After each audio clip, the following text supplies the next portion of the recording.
A companion of the Prophet ﷺ, whose name was Tamim ad-Dari, came to the Prophet ﷺ in Medina and narrated something to him. And the Prophet ﷺ then said to the people, "Sit down. Tamim ad-Dari has come to me and told me something about Dajjal, which confirms what I have been speaking to you about." And this hadith is located in Sahih Muslim. And here is the event.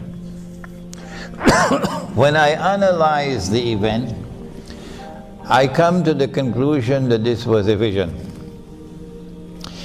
But when I give my opinion, don't you dare accept my opinion. No. I don't want you to accept my opinion unless and until you are convinced that it is correct. Other than that, you will not be showing respect for your own rational faculty. I never did that with my own teacher. I gave him more trouble than every other student combined. I never accepted anything that he taught me until I was convinced that it was correct. That's the way he trained me. So I won't be simply a parrot, someone who came out of a Maulana factory. And that's what I want from my students. This is my opinion, that it was a vision. Tamim ad-Dari and some 40 of his companions went on board a ship. And ships normally travel in water. I don't know about Malaysia. So you have to look for a body of water. It's logical deduction. And you're leaving from the Arab world. The Arab world. And that part of the Arab world where Medina is located, to the north is Jerusalem. So you have the Mediterranean Sea, and then on this side you have the Red Sea. But a storm came and blew the ship for a whole month. So we eliminate the Red Sea, because if a storm comes in the Red Sea, within 5 minutes you reach land.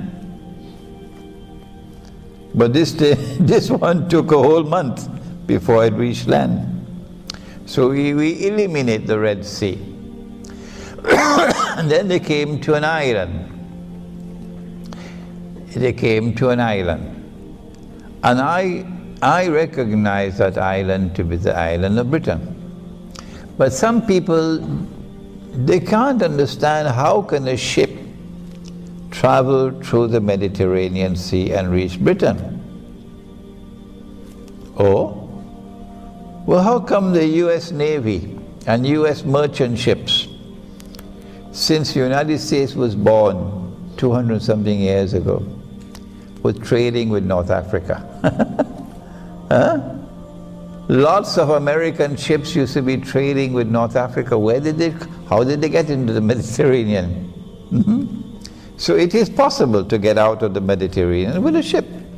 Elementary geography. I recognize the island to be Britain, but don't accept my opinion until you're convinced that it is correct.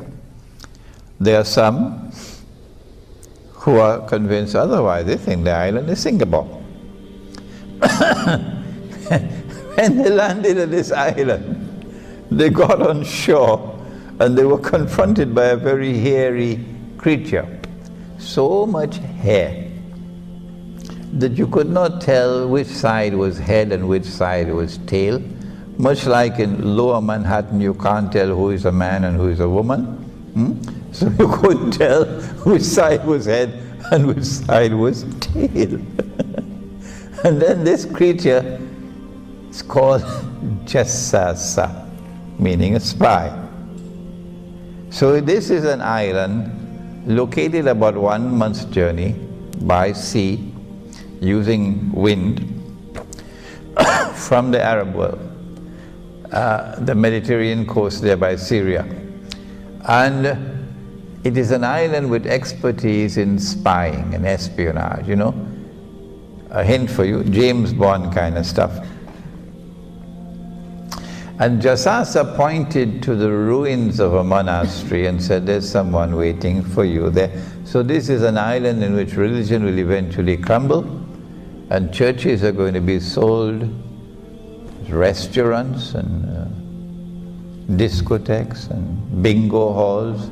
Church is on sale, because nobody going to church. And so they hurried. And when they got to the ruins of the monastery, they found this human being. He looks like a human being, but he's in chains.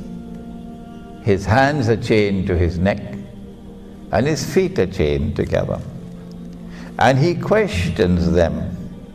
And they are very interesting questions. For that you must read this book. And then he said, I